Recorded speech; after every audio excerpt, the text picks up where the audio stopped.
ঝাড়গ্রামে ফের হাতির মৃত্যুর ঘটনা ঘটল।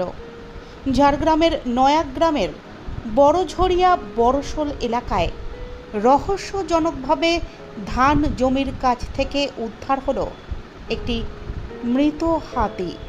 এই ঘটনায় বন দফতরের প্রতি উদাসীনতার অভিযোগ তুলে সরব হয়েছেন স্থানীয় মানুষজন।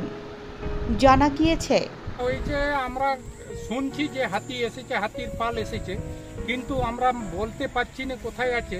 কিন্তু সকালে যখন এসে জমিনে আমি ফার্স্টে এসেছি, আমি হাতিও দেখিনি, কিন্তু চারুদিকে যখন বিল ঘুরে ঘুরে দেখছি এলে হাতি ঘেঁটে দিয়েছে। তারপরে নিচের দিকে যখন আসি একটা হাতি মারা গেছে। কী কারণে মারা গেছে সেটা আমি বলতে পারছি না, কিন্তু তখন আমরা প্রশাসনে খবর দিই, ফরেস্ট বিভাগ থেকে আমাদের গ্রামে একজন সেবিক আছে, ওনাকে জানাই। তখন ও প্রশাসনকে জানিয়েছে, ফরেস্ট রেঞ্জার অফিস থেকে এসে এই যে হাতিটা তুলে নিয়ে গেল, যাতে আমাদের এই চাষ ক্ষতি হয়েছে ক্ষতিপূরণ পেতে পারি, তার জন্য আমরা অনুরোধ রাখছি।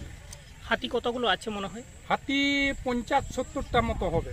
প্রতিদিন আসে? হ্যাঁ, প্রতিদিন বলতে এই দুদিন বাদে সব দিনেই আসে। আমরা ওইখানে একটা কুঁড়িয়া ঘর করেছি, ওইখান থেকে আমরা তাড়া মশাল নিয়ে তাড়া করি, কিন্তু আজকে কারেন্টে যাওয়ার ফলে আমরাও অন্ধকারে আসতে পারিনি, লাইট চার্জার শেষ হয়ে গেছে, তখন আসতে পারিনি, হাতি ঢুকে পড়েছে। এই হাতি প্রতিদিন আসছে, ক্ষয়ক্ষতি করছে, বন দপ্তর কোনো পদক্ষেপ নিচ্ছে? না, পদক্ষেপ নেয়নি। গত বছর আমাদের কাটা ধান ক্ষতি করলো, আমরা অ্যাপ্লিকেশান জমা দিয়েছি রেঞ্জে, কিন্তু এক পয়সাও পাইনি। এই জন্য আমরা এখন আর সেদিকে কর্ণপাত করিনি, আর নজরও করিনি। যা খাচ্ছে, যতটুকু সম্ভব সেইটুকু আমরা তুলে নিয়ে যাই ফসল। কি নাম আপনার? সদানন্দ মুর্মু। তবে বারংবার নয়াগ্রাম এলাকায় হাতি মৃত্যুর ঘটনায় বন দফতরের ভূমিকা নিয়ে উঠছে প্রশ্ন। এলাকাবাসীর দাবি, হাতি প্রতিদিন এলাকায় ক্ষয়ক্ষতি করলেও হাতি তাড়াতে বন দফতরের কোনো ভূমিকা নেই।